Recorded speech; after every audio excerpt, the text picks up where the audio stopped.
We are going to get started.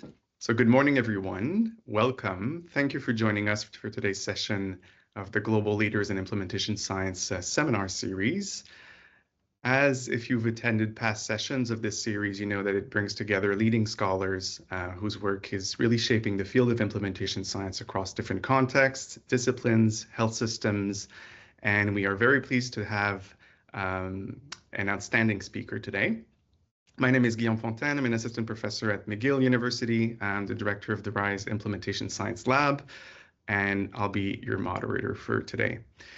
So it is a real pleasure to introduce Dr. Annie Leblanc. Dr. Leblanc is a full professor in the Department of Family and Emergency Medicine in the Faculty of Medicine at Université Laval in Quebec City. She's also a researcher at the VTAM Research Center for Sustainable Health and holds an affiliated position at the Mayo Clinic. She is the holder of a Tier 1 Canada Research Chair in Knowledge Mobilization and Integration in Practice, where her work focuses on strengthening the translation of evidence into practice in ways that can generate meaningful and timely benefits for patients and populations. Dr. Leblanc is a widely recognized leader in knowledge mobilization, patient-oriented research, and implementation science. She has led or substantially contributed to more than 15 trials focused on patient-oriented interventions and their implementation strategies using hybrid designs and mixed methods, engaging patients and clinicians as partners across single and multiple practice settings in 3 countries. She has been awarded more than 125 grants totaling over $190 million in funding from agencies globally, and she has published over 140 peer-reviewed articles. She is the nominated principal investigator of Passerelle, the Pan-Canadian sport national training entity dedicated to capacity development in patient-oriented research. In addition, she has co-founded, led, or now leads 9 fellowship programs across Canada and the United States, which together have trained and mentored more than 200 graduate students, postdoctoral fellows, and early career investigators. So today, Dr. Leblanc will speak on implementing and sustaining context-fit interventions, research that cares for care that fits. We're delighted to have you today, Dr. Leblanc, and after the 45-minute or so presentation, we will take a question period at the end of the seminar. So please join me in warmly welcoming Dr. Leblanc, and Dr. Leblanc, you can share now your slides and the floor is yours. Okay, there we go. I'm just gonna put this on this side. There we go. Perfect. So you can see my slide? Yes. Yes, and you can hear me well? Perfect. Yes. Well, thank you for this amazing introduction, Guillaume. It's a pleasure to be here with all of you today. I'm really looking forward to the conversation afterwards. So let me maybe start by let me see, just this. Okay, sorry, here we go. So let me start by acknowledging that both Université Laval and Passerelle Central Office are located on the traditional unceded territories of the Huron-Wendat, Innu-Maliseet, Atikamekw, and Abenaki people. In the spirits of respect and reconciliations, we extend our gratitude to these nations for their stewardship of this land. And moreover, as we all work together toward a research future that is more inclusive, that puts the patients and their loved one and the public at its centers, let us also make a commitment to educate ourselves about the rich Indigenous heritage that helps us, that shaped our collective journey. Let us move forward together by embracing the wisdom of the past to create a better tomorrow. Before we get started, I just want to highlight that I do not have any conflict of interest pertaining to these presentations. Passerelle, our National Research Center, is funded under CIHR Strategies for Patient-Oriented Research, SPORE initiatives, and in collaborations with public and non-for-profit sectors across Canada. Myself or Passerelle or anyone involved with this share do not receive any royalty or direct monetary benefits from any of our activities, resources, or initiatives that I may or may not talk about today.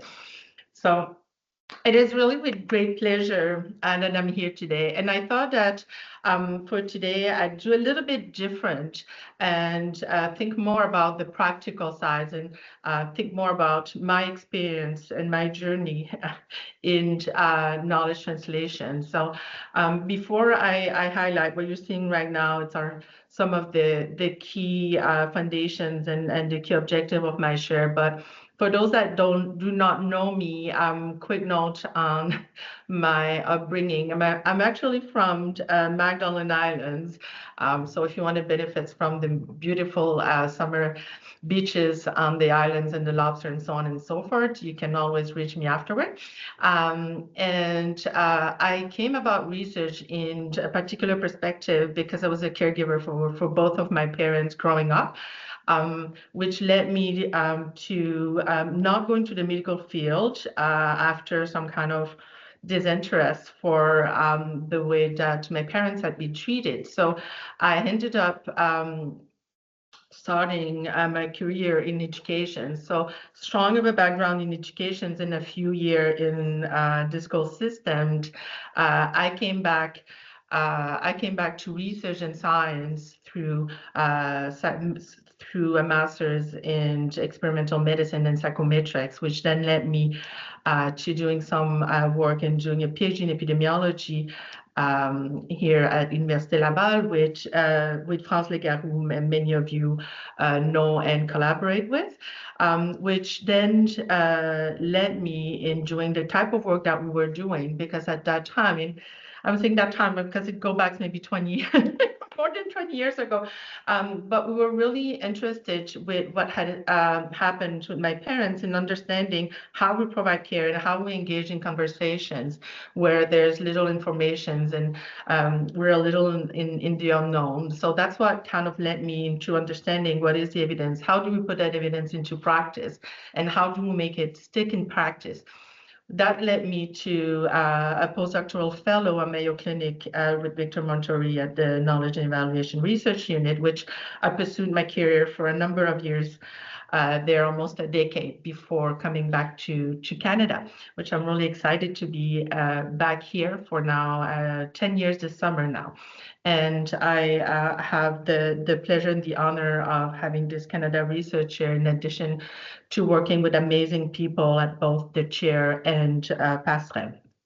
So for us today, it's really about reflecting on the way that we've been engaging patients, clinicians, practice, whether you call them end user, interest holders, or else, but how do we involve the people that matters in designing, implementing, and sustaining our evidence-based, patient-centered intervention in healthcare, and kind of share some of my example in my journey in this field, and reflect on, maybe that will help you reflect on your own personal role and responsibility in conducting research that cares. I wish I could. I was looking back, and I've been presenting these slides for, well, a little over 20 years now, and I wish I could change it, and I wish that I could say that I don't need it, but unfortunately 20 years later, the reality remains the same, which is we invest billions in research to find appropriate treatments and spend more than $1 trillion on healthcare annually. So while we do have the extraordinary knowledge and capacity to deliver the best care in the world, we repeatedly fail to translate, and I want to sustain that knowledge and capacity into clinical practice. And what does it mean? It means that throughout our research journey, there is over 100 billion per year that is translated, that is research waste, essentially, from the whole journey of that research spectrum, from the beginning when those research questions are identified, when we choose the way that we're going to be conducting the research, the design, or methods or analysis. This is a major drawback when we do not have the statistical power, or we're not able to replicate our finding. This usually leads to waste. The same thing in terms of how we conduct and how we manage our research projects. last but not least, the way that we make that research accessible really leads. I mean, more than 50% of the studies that we conduct are never fully reported. So there is a bias just there in all of that information that should be helpful, because a negative result is a result in itself and helps us move forward. But it does create large biases when these studies are not reported.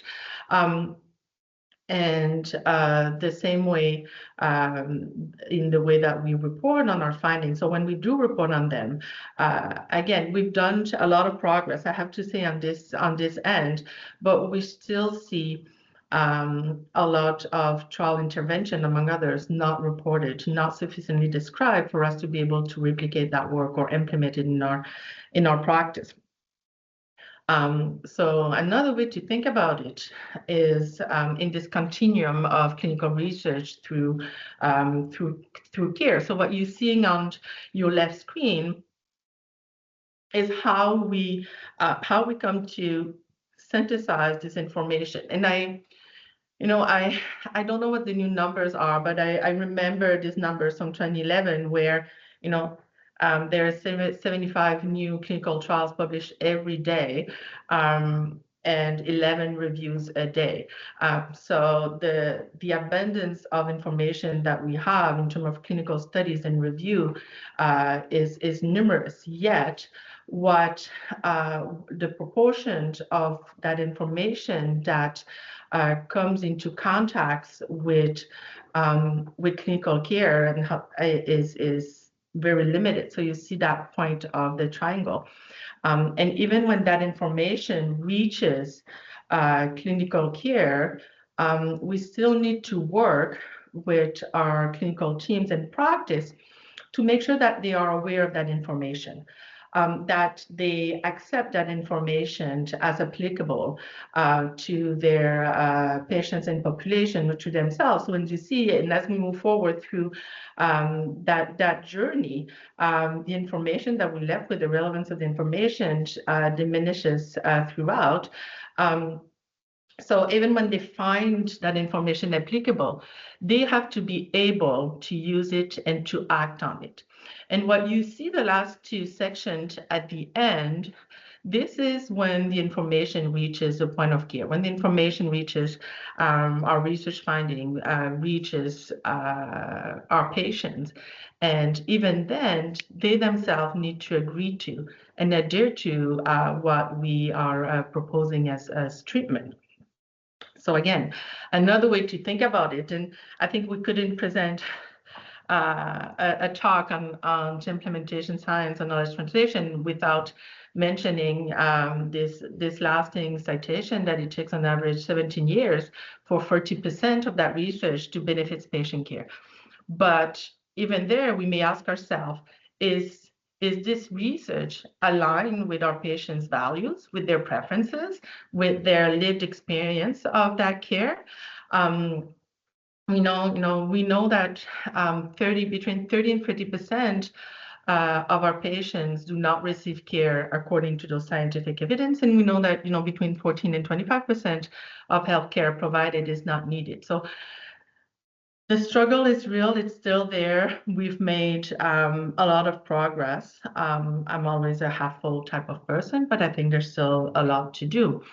And one way to look at it is, unfortunately, this disconnection between research and clinical finding in the research continuum. So when we conduct efficacy trial, when we conduct those initial interventions, they are such in a controlled environment that when we move from testing the efficacy of this intervention to testing their effectiveness to see how we get it implemented in practice and even sustained if we ever get there, the relevance and impact of that intervention diminishes greatly. And this is what we've called in the literature this voltage drop.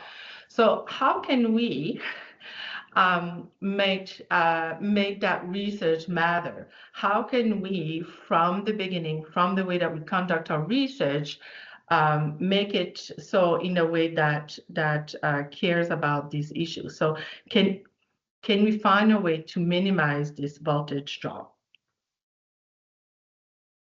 So, and that's what I'm proposing today with all of you, is to just look at a few of those practical examples and reflect together as to whether can we and how do we engage patients and other end users and interest holders to increase the relevance of our findings in research. How do we produce evidence that can be readily used to improve care? How do we increase visibility of our research and impact in practice? Before we get started on some example, maybe just a few reminders of how I'm not going to describe all of our studies and all of our process, but these were the key foundations behind the work that we did and that we're promoting. So what is patients or partnership-oriented research? It's the meaningful and active involvement of these partners in all aspects of research, whether it is in the governance of our research, in priority setting, in conducting our research, in how we translate it and disseminate it throughout. So, we've been talking about with or by rather than to or for them. And this research is done through mutual respect, support, inclusiveness, and co-build. There is a lot more to say about patient-oriented research, but just to put you kind of in that mindset for now. And at the heart of patient-oriented research is collaboration. At the heart of knowledge translation is collaboration. One of my colleagues was reflecting on that as I was getting this presentation ready, but one of my colleagues who unfortunately passed away way too young used to say that dissemination and implementation is social. So it is about people, with people, for people. So this notion of collaborations then makes even more sense. Because the thing is that unfortunately, we expect people to know how to collaborate.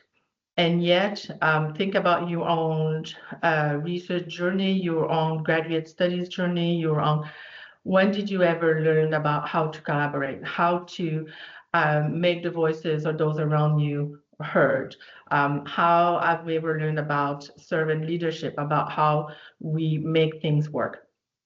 So in our team, whether it's the chair or Pascal, we really focus on this notion of collaborating, which is really about that co-creation and not just dividing tasks, but really thinking, learning, and building together. We recognize that it is hard. We recognize that there are different elements that make it tough, but we think it is at the heart of this process. And while I'm not going to mention it today, but behind collaboration is this notion of team science. So if you're ever interested, please do reach out to us, and we'll be more than happy to talk to you about the key aspects of team science. But I want to come back to these intervention. We've heard a lot over the years, language changes and language matters, but in terms of foundation of how we do this work, and you might have heard a lot about whether it is user-centered design, whether it's about co-design, or whether it is about co-production. If I remember correctly, because I was part of those who attended it, but Ian Graham gave a talk at this conference a few weeks or months ago. So in the way that we've been thinking about it for the past 2 decades, at the beginning, it might have been more in terms of this user-centered design, which evolved into co-design and co-production over the years of doing our work. So really working in co-leadership and really sharing that power and those perspectives with all of the users of these informations and all of the interest users. So our work has been mainly done in terms of that co-design perspective and thinking.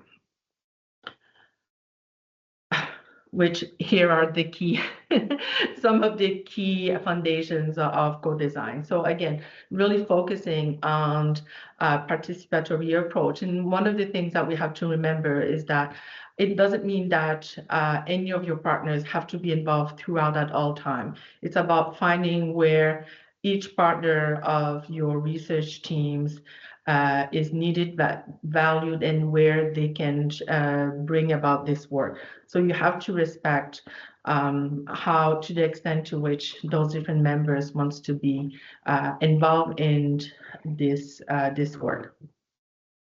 One of the aspects that I really appreciate, which aligns also in some of the work that we do, is that this co-design approach really favors building capacity. Because you're working with them, you're co-designing, you're shifting this work from taking all in to building with them, to acknowledging that you're co-learning together, that you're developing, you're building your own capacity through all of this work.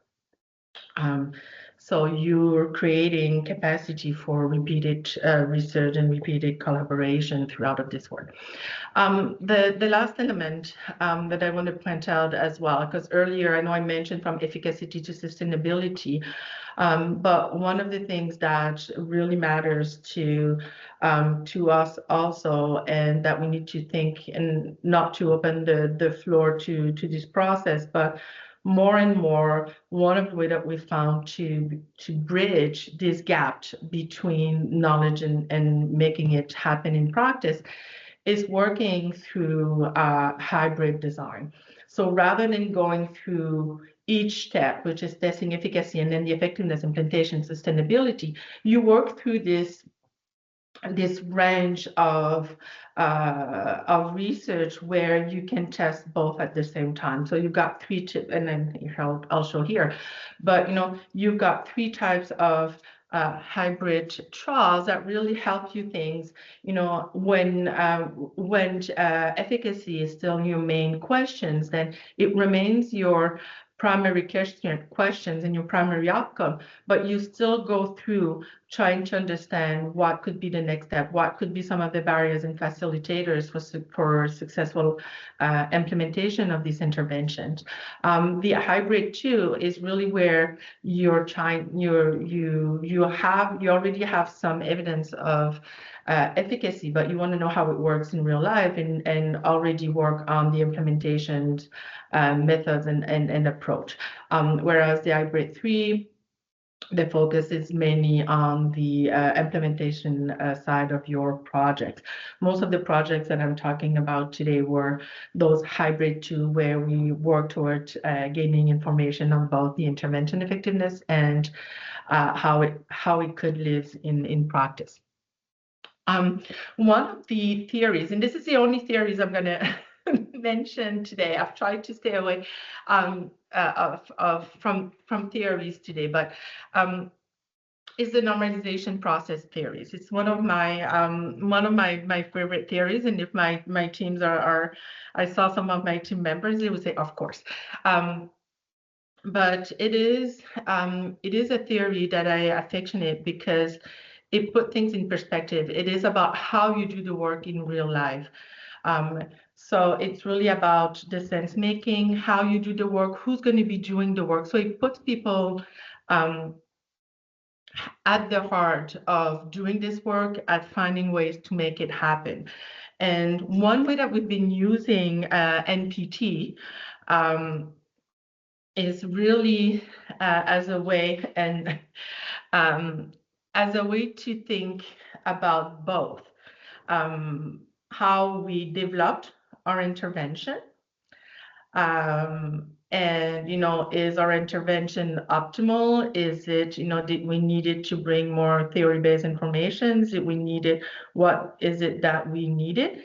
And going through NPT as a way to design our work, then we can ask ourselves through this process whether our intervention is worth evaluating or not.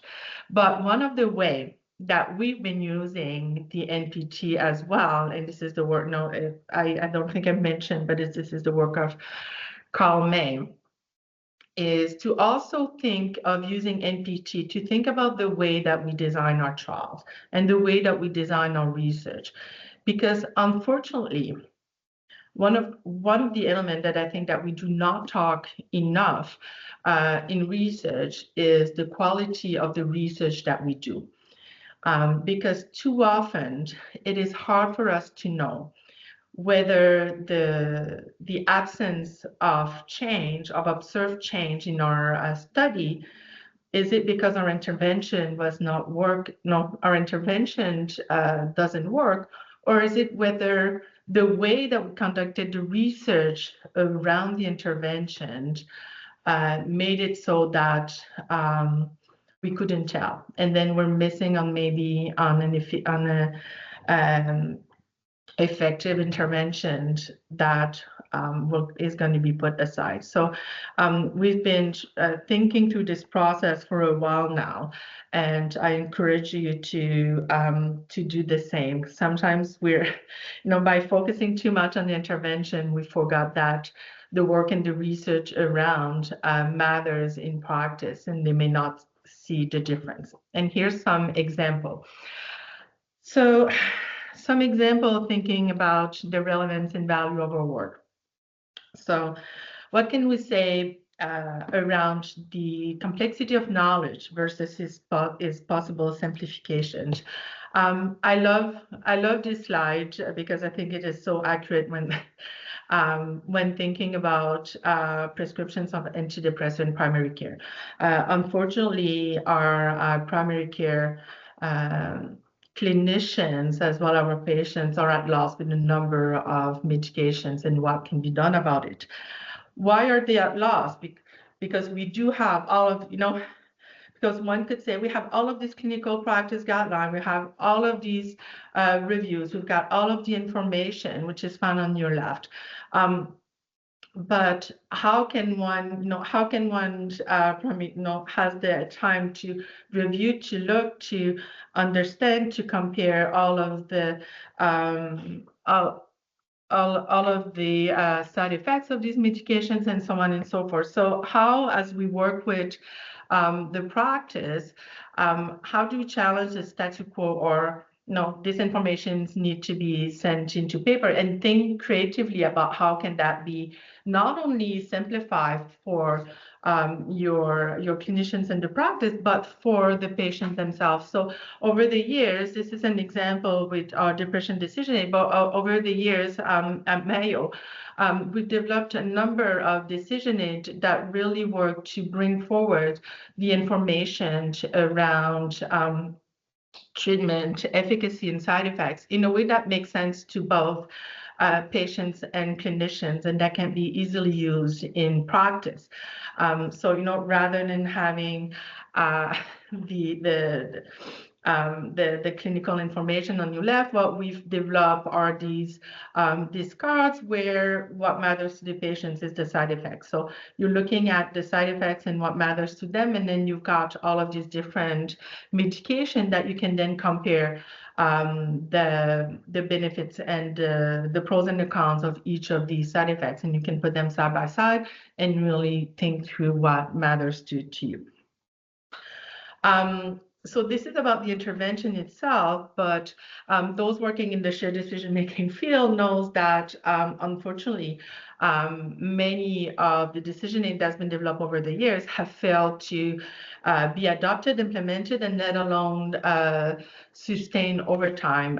Don Stacy did a review a couple of years, not a review, but a survey of decision aid implementers a couple of years ago, and it was something around 44% of the decision aids that had some kind of uptake and a long-term uptake, but overall, most of them failed to be maintained in the long run in practice. But in addition, even though you've got the perfect tools, it still needs to make its way at the point of care. And the way that we've been thinking about it on our end is really try to find the easiest way to have that information available. And really working rather than trying to develop some kind of algorithm or sections or develop develop key targeted criteria for those tools to be used, we really minimized everything from an implementation perspective. So these tools were paper-based, in the office, and the only thing we gave them was a one-pager if they needed it, and there was a tutorial online, which was never watched, never used. Some of them were embedded into the electronic medical record, but it was really what is the minimal work that we can do to make this work. Because we all know that once the grant is done, once the funding is gone, whatever initiative that you put in place to maintain your intervention might go away. And this is a big pet peeve on my end, which is when you think about what is the intervention, what is the change that I'm hoping to achieve in my practice, think about how you would do it without funding. Because if you're bringing new resources that are not going to last, if you're bringing new technology that is not going to last, and so on and so forth, the likelihood is that this intervention is not going to be sustained. And so this is a word of caution for us in thinking through this process. Another element that we've looked into also is what is reported in the literature versus what matters. And a few years back, the American College of Cardiology came to us. They had been doing some work for a few years now on transcatheter aortic valve replacement, which I'm going to call TAVR from now on.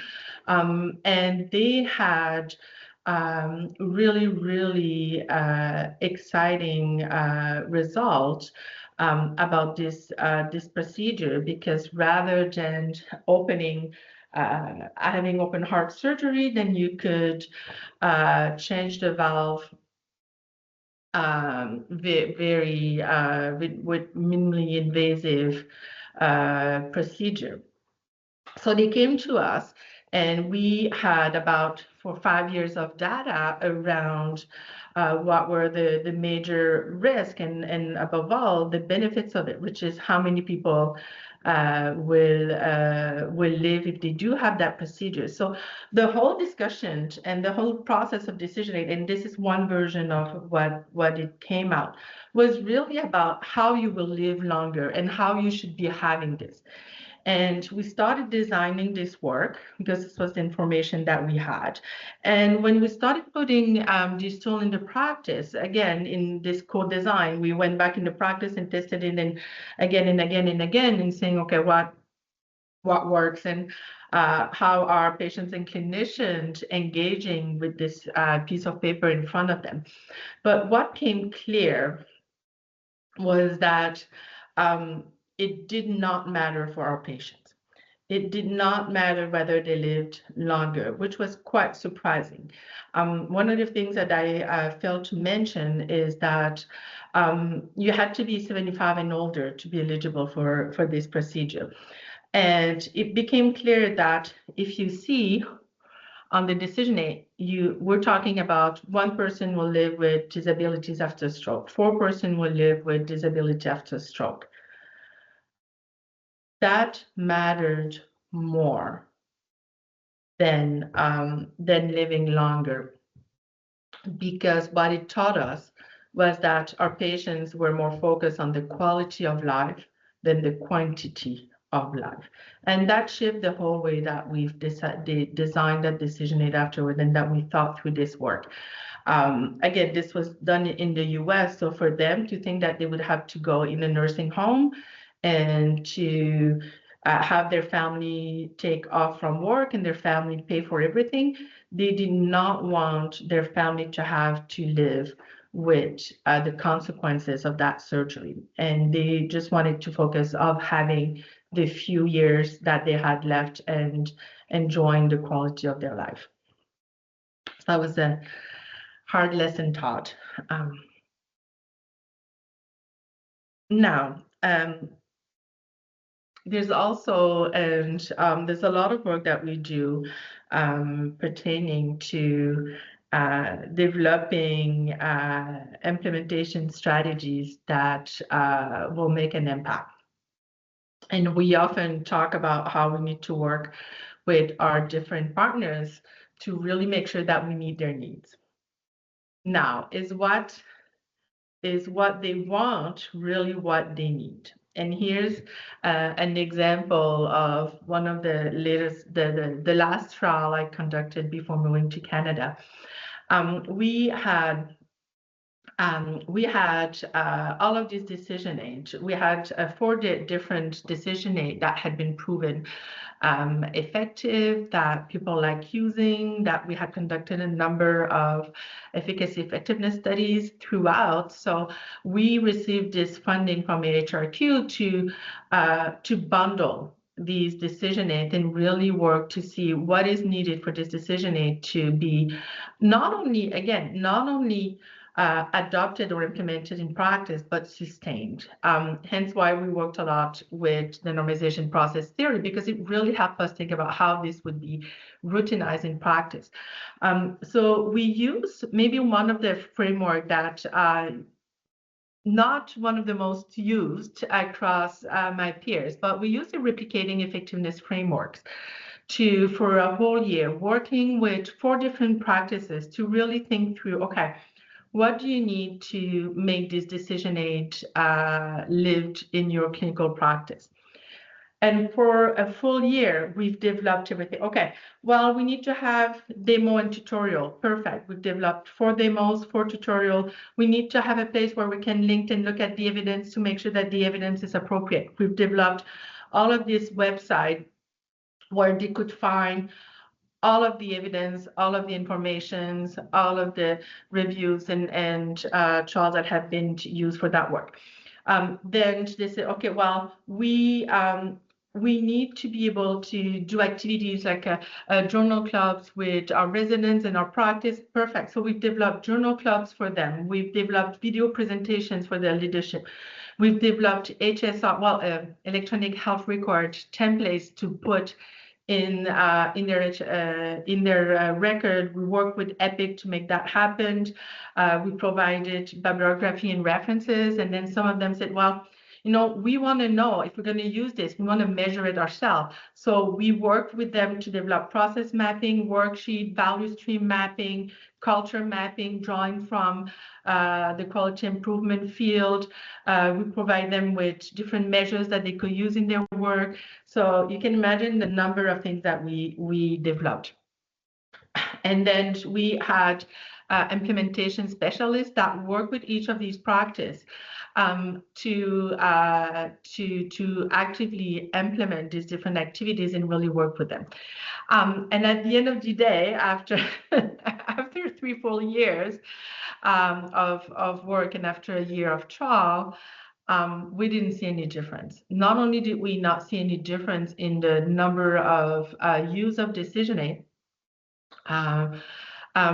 but when looking at what among all of the resources that we've developed, what had been used, the answer was none. So that was quite disappointing. I'm not sure I have fully still digested this study for all of the work that we've put in developing this work, but there is a lesson learned here. Again, it's not necessarily what we want is what we needed, because the bigger driver of this work was the culture. Whether it was already part of the culture of that organizations, and whether they had champions that were leading this work. And I'm going to come back to the last square in a minute about this. So again, we've been thinking through how, helping us using MPT think through what kind of feature is needed for interventions to make it to practice and to have an impact on care. But the same thing is true for the way that we design our research and our trials. And I have 2 quick examples. So Guillaume, I should be able to make it on time. But in really thinking through the value and the relevance of our measures versus the unintended consequences. All of our work that we do in practice, in real life setting. And when I developed the process and the methods for depression decision age, it was this. No, the other one was my last work at Mayo. This one was my first one. We thought, we're doing this trial, so might as well add all kind of measures and really think through what we could, add that could complement our work. And we worked for about 3 months with psychometricians to find the best stigmatization measures that we could use in the context of our trial. Again, nothing to do with there's no link between decision aid and minimizing stigmatizations, but we had a colleague that was focusing on that, so we thought, why not? But it was really interesting because I was a postdoc at the time, and then we were working with this patient and clinician advisory group, so which was amazing. We had like 25 people that we met on a regular basis to work through the method of this trial. And when we presented these measures, and we're looking at all the measures, and the patients and clinician right away said, we don't want this measure. So which one? So, you're not going to do the stigmatization measure. If you do this measure, we're not going to do the trial with you. Oh, okay. It's like, no, don't worry.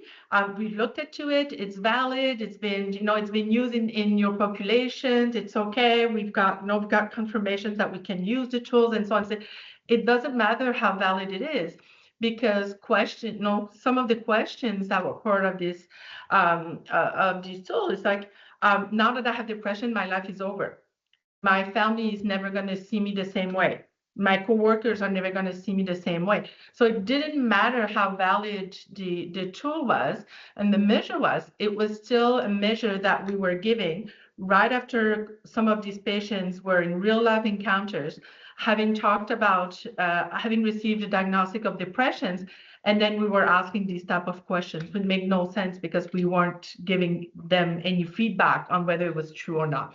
So this is an example of how working with these people in real life really help us, reduce the likelihood of intended consequences, optimize also the response rate of our measures. And the same way, because we worked with them and they were really into it, we had not initially intended to have any measures on the clinician side, because we really wanted to minimize the burden of research. And then they were the one who brought it up. They say, hey, wait, I love this tool. This makes me more comfortable. Can we add a measure for us? I want to see if it changes my own visions and my own outcome. So we added these measures for clinicians, and we actually saw a 30% improvement in comfort with antidepressant prescribing in that population. So again, working with them really helped us strengthen the way that we think about measures. And maybe just a word of caution about measures, because we see it too often in large practice, which is, when a measure becomes a target, it ceases to be a good measure. So again, beware of what is expected, beware of what is being reported as key measures, and really focus on working with the people that will be using, the people for which this intervention is designed, and work with them in finding what matters and focus on that matters.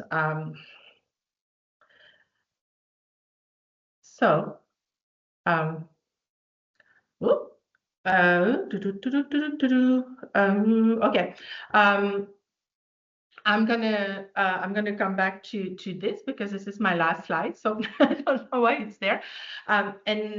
Lastly, before we go to the last slide, I want to talk about the value of the intervention and the temporary necessity of the trial. And I've mentioned this again.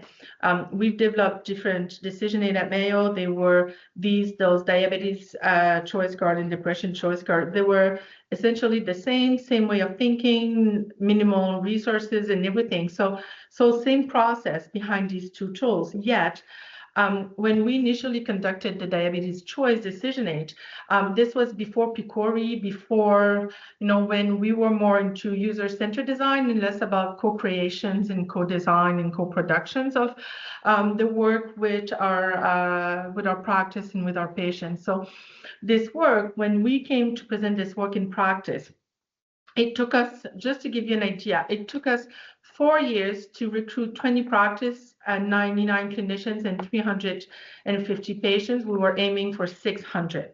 And we had very limited impact. But it was so hard to do this work. We were in the practice and it was all about how much time will it take me? Can someone else deliver it? I don't want to have that responsibility. How long is your study? We need to talk about it. The entire focus was about the research burden. I realized after one clinic that we went to, none of them asked once about what the intervention was. So that was kind of a flag for us. And a year later, when we started the depression choice decision, and this is where we really work with the practice to see how we were going to do this. And what we saw, in less than 2 years, we recruited the same amount of patients. We were aiming for 300 and we got our 200 before our 3-year timeline. So it was really exciting because the practice, they were all focused on what we get to play with, can I use it, see what I did. They were really engaged and they were really focusing on the value of what we were bringing, because we worked with them to really address each of the aspects of the trial. So it became all about the intervention in the end. And here's some of the examples where we work with them to say, okay, we're going to be screening for depression using PHQ-9, and then working with our patients and clinicians, they say, this is not what we use. Here's some of the keywords that you may find in the record. Here's what you should be doing. Here's, when we were approaching them to participate in the study, we're talking about the depression study. Didn't make sense to them. They said, talk to me about how I'm not feeling well. Talk to me about how you want to improve communication around how I feel, and so on and so forth. So they really help us change a language, which we don't often think about, of how we were approaching patients. And we reach our targeted population on time, and we're talking about patients with severe depression, and we had a 74% participation rate, which is extremely high for that population. Lastly, I've talked to you about this tool earlier, but this was really, really interesting because the only way we could do, the only thing we asked in this trial was to have tally, or to have a way to count the number of times that clinicians were using the decision aid. And it made when we came back to talk about the decision aid and how effective, and we did the debriefing and focus group and so on and so forth, all they could talk about was how they hated having to do the tallies. But the tallies wasn't the decision aid, it was the work of the research around it. So in this study, this was a clear example where in wanting to impose some of our measures, the measures got mixed with the intervention, and didn't realize that this burden would go away and once the trial was done, and they could focus on the tools. So oops, actually, maybe yes, it was here. So, so why do we want to do this type of research? Well, because it enhances the relevance of our work. When we engage patients, ensure that it meets their concerns and their priorities, and making those findings more applicable and impactful. It also improved the way that we design our studies and our outcomes, because it can provide amazing insights on this. Therefore, enhance the feasibility, acceptability, and the times and minimize the time between design and sustainability in practice. It also helps, and this is for our students and our fellows and our early care investigators, but it helps also develop your own competencies and your own skills in communication, collaboration, engagements. These are crucial for professional growth.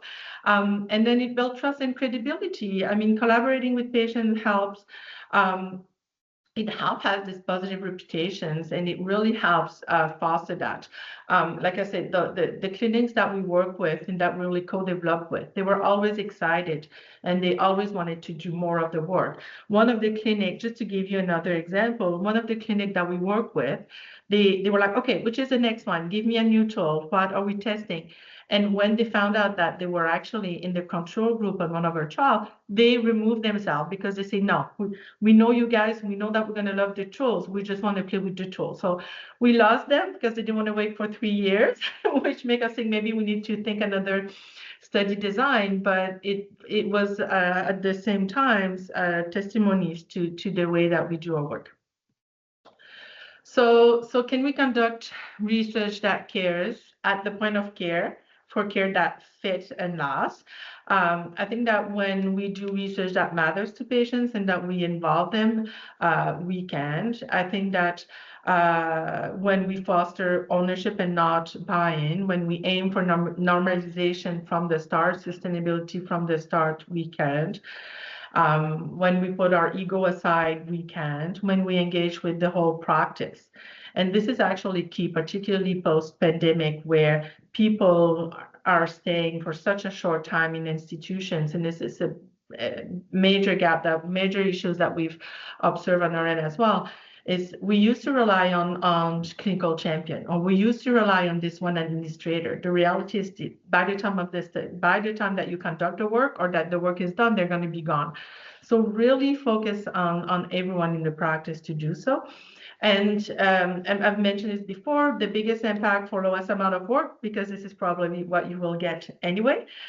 So overthinking implementation strategies or things is usually lead to more difficulties in maintaining these in the practice afterward. I've said it and I'm going to keep saying it, which is always aim for the softest footprint on research on practice. Again, not only focusing on the intervention, but on the way that we do research with that practice. And then don't let the research get in the way of the care that we're trying to produce. It's about finding ways that we're going to change how our patients are experiencing care and how we impact their life, and not about what we think is the best that can be done. A quick note on Passerelle, I mentioned it. If you're interested in learning more about patient-oriented research, if you would like to find out what kind of tools and resources or services are for you, you have our information there. We're a national hub that provides federates most of the sport entities. So we have centralized many of their resources. So we've got a number of products, tools, resources, training, and a number of services that help you navigate all of that information and those resources.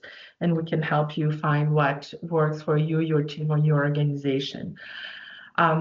I know this work couldn't be done without our amazing teams. I'm really lucky to be surrounded by amazing people across Canada, and our dogs. It wouldn't be our team without all of our dogs. So really grateful. Merci beaucoup pour tout ce que vous faites pour l'équipe.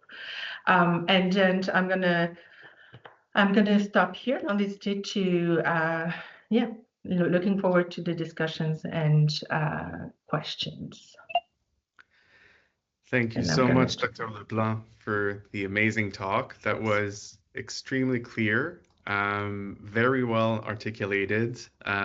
There's many quotes, many quotable sentences and sections of the presentation that I really enjoyed. So I have a few questions to start, but if you have any questions, please ask them in the Q&A section, and I'm going to get to them in order. So I think some of the quotes that stood to me that you said was this quote about D&I, that is, it is social, right? And it is about people, for people, with people. I think that's something I'm gonna leave with, that's for sure. As a mantra. The other aspect that I really found interesting is of course, looking at the unintended effects of our measures. I think that was another point that stood out to me. And also aiming for the softest footprint of research on practice. So I think my first question is going to be related to that. And giving a bit of context, but we've been using the consolidated framework for implementation research in different projects, and one of the projects was using CFIR to look at barriers and facilitators for an ongoing implementation across multiple sites. And what we ended up realizing during the analysis is that really, in CFIR, we have 5 domains. We have the outer setting, the inner setting, the individuals, the implementation process, and the innovation, right? And what we ended up realizing is that the research processes and the research aspects, like there were so many barriers that it could even be like form a new domain in the CFIR, So I really resonate with that. So in relation to that, I want to hear you maybe on the SHARE EBM trial, where you say there was a range of implementation strategies, many, many different strategies, and hear you about, I guess, your hypothesis about why perhaps it wasn't as successful or worked as intended. Did you do any thinking to see what could be the possible causes of low uptake or? I've got several for that trial. We do use CFIR as well, and you're absolutely right. We think about CFIR in terms of barriers and facilitators of the change that we're trying to make, never about the research. And we need to think more about how the way that we intend to do it and to measure it impacts that. So we'll definitely look at that perspective as well in doing our CFIR. For us, I think that one of the challenge that we've had, and this goes back, this trial in 2014, 2015, it was before I left, so 2014. And the challenge with some of them is no matter what you do, no matter what you develop, so many of our clinicians had these perceptions that did not want to use decisioning. They did not believe in decisioning. They did not believe. So it's a question often of culture and of beliefs. And this trumped, and we've got several studies, and I'm thinking about these huge studies in Europe about shared decision making, that again, culture trumped everything. So that was a main issue from the get-go, which is people are saying it's too difficult to get. Oh, I did not have enough time, or I couldn't find it. And then we had other clinicians say it was right there. It was in your AMR. When you got the blood result of your patient, you could just press that and you would have the statin, the decision for statin. So it's not. So it was interesting to see how they contradicted themselves. And between calling and saying what you're saying is not true, but I think this culture makes a difference. And I think that for us, our decision aid was easy to use as well. So our tools are so easy that in reality, we didn't need all of these intervention because they've been used across for years now, and we don't have all of this information. They like it, they use it. The question is how to get them to use it. So what we've seen for us, and I didn't highlight it on the slide, but is that those that used a decision aid, at least one kept using it.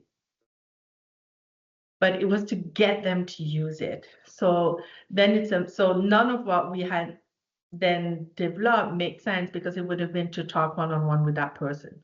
And some of our high users had been clinics where they were already kind of having this, okay, we want to take that shared decision-making approach. We're working toward that. And in some of those clinics, they actually made changes in their practice to make it work.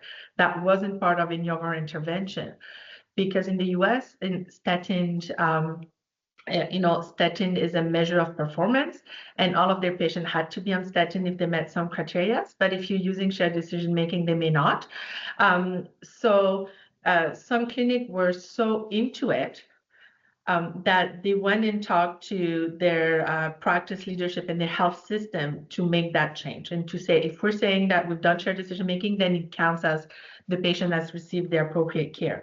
So again, it's all, I think that through all of this, it was one item. So I think it's kind of finding what is that, again, it's social. It's that one person, no matter what. I mean, don't get me wrong, it works, it helps, but it's finding that key aspect of what is going to make a difference, and then taking away all of the noises over everything else that we're trying to implement. Because sometimes if you find that right thing, you might take a 75% uptake, for example, which is better than if you're doing 100 thing and you only get 50% uptake, so, or 86% uptake or whatever. But it's kind of trying to balance that minimal footprint of both the intervention and the research to get the maximum impact of what you're trying to achieve. That makes a lot of sense in balancing being very careful about the selection of implementation strategies like you discuss.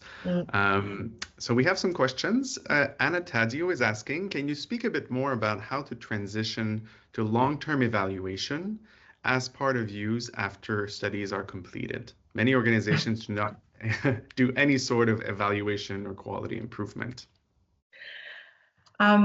It is extremely hard because replications and, either replication studies to show that it truly work, or routinizations or sustainability studies are not attractive.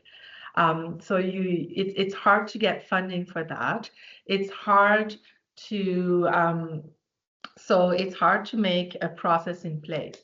But this is one reason where in developing your intervention, developing your implementation strategies, what is it that you can leave in your environment so that in a year and 2 years from now, you can come back and say, oh, by the way, could we look at?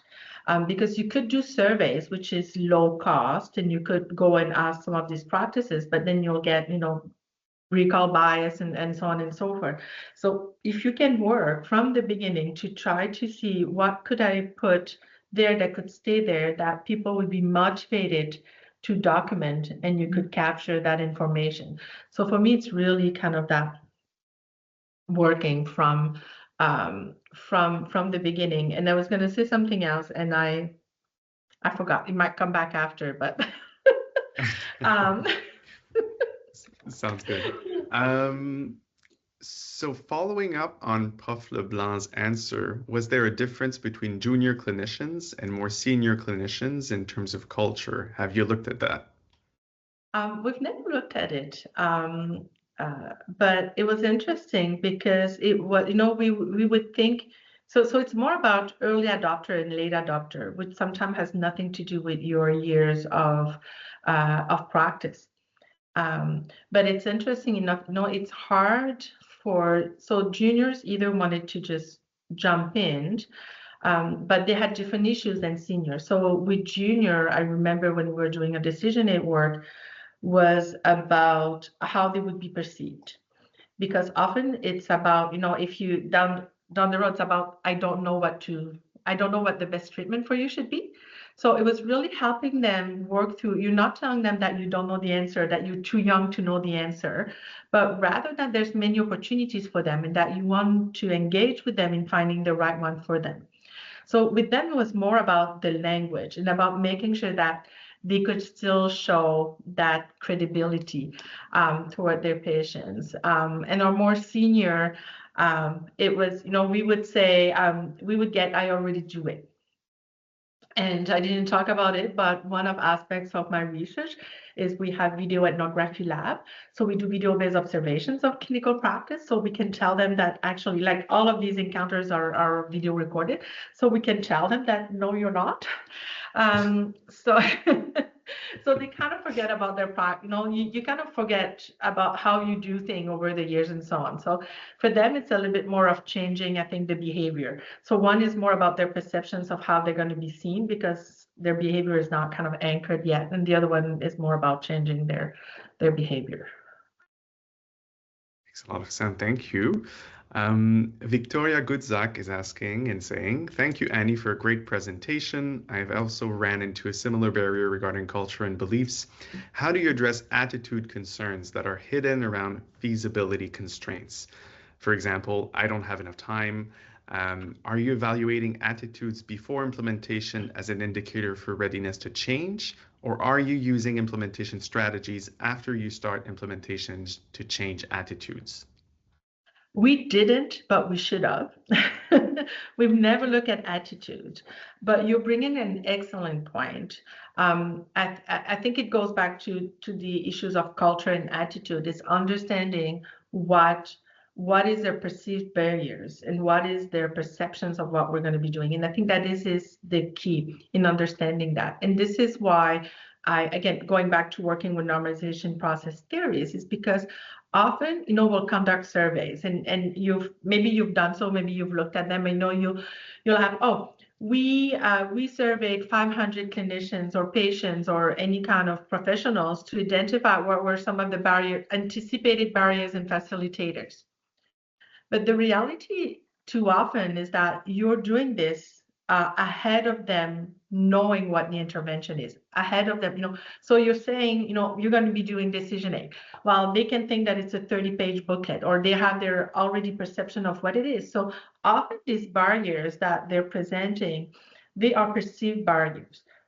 It's not the reality. So how do you work to understand with them? And I think that's the biggest challenge. So that's why I said you're absolutely right, that attitude is really important, but so as understanding. Because the first answer you're going to say is, I don't have time. They can find the time. They actually, when they start using it, for example, for our tools, they see that it saves times. But it's that main barriers. In my past life, when I was doing education, you have to put them in the socio-constructivism paradigm, where in order for them to see that there's values to what you're going to do, you need to understand how they're constructing, how they are constructing the intervention that you're proposing or the projects that you're proposing. So you cannot, it's not because you think that they understand. So really working with them and understanding what needs to change, and they need to be the one making that change, because no matter what we're going to try to put around it, if they have in their mind that they're not doing decision aid, or they're not doing X, Y, and Z, they're not going to do it afterward. They might do it for the trial because they promised they would do it, but they're going to go back to their regular practice afterward. So it's, I think finding those attitudes and finding their actual perceptions or understanding of what works is key, in putting people together. Again, this is one, I didn't put that example, but when we worked with myocardial infarction, like AMI, more than 50% stop taking their medication after 6 months. So when we were working with the practice in trying to say, okay, we need to talk about the risk and the benefits and what happens if they don't take that medication, and so on and so forth. And we work with them to realize that everyone thought that everyone else was having that discussions before the patient was discharged. And what we realized is that no one ever talked to the patient about their risk of dying at discharge, because they all thought it was everyone else's role and responsibility, not theirs. So we had to bring them together and really work through them and really work through their process and kind of pushing a little bit to say, okay, who's going to be doing it? And it's not because you don't like doing it, that is not your role to do it. So we, and then afterward it came, and they came together to say, okay, it's going to be this person who's going to be doing it. And then they did it. But we had to bring them together to come up to a consensus. So whether or not it was the discharge nurse who did it, they didn't feel it was their role, but everyone has said, we're going to empower you, and this is what you're going to be doing from now on. So not only do you need to work with that person, but you need to work with that person in the context of how they are doing their work and who's doing their work with them, around them, and how they can maybe influence or help shape what can happen. That's so important. Speaks to social norms, right? Social professional role as well, as you say. So we're going to take one last question from Sylviane Forget, who asks, the added burden of research requirements is a real thing on already time-constrained healthcare professionals, but beliefs on usefulness also, thinking their practice is already appropriate. how do you tackle resistance to change and minimize research burden impact? Do you want me to talk about my experience in the US or in Canada? Very two different experience, unfortunately. It's again, it's focusing, if you work with the practice from the get-go in trying to understand how you can help them, how you can alleviate some of their issues and, you know, improve some of the change that they were hoping to achieve, you already have a foot in. But the minute that you see research, you're going to lose them. So, you know, I was in charge of a program at Mayo, and we had to remove the notion of research because it was scaring the clinic. We had to say that we're going to help them improve on X, Y, and Z. So it was called practice intervention. And why I'm saying this is, again, it's working in not about let's do this research project, but let's work together to make this change happen. And how are we going to make this change? So this is from an intervention perspective, but we do have some challenge in Quebec and in Canada, whether it's the ethics process that may be quite long in some aspects and does require some toll in the practice. One of the major issues is, and one of the biggest burdens on our practice is recruiting, because we're asking them to do the recruitment on our behalf because we can't have access to their list of patients. So we are actually, so this is a really, really good question, Sylviane, because we're actually working on establishing a permission to contract for research in practice. So we just got a CIHR grant to look into that.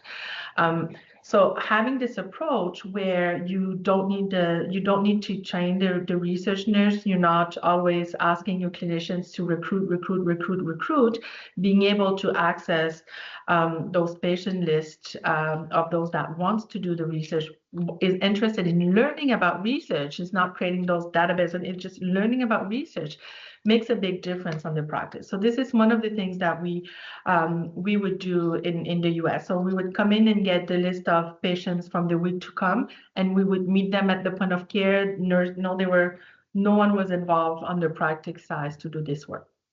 Same thing with surveys. Minimize your surveys. What other ways can you get your information through the electronic record? Is that something that you can do?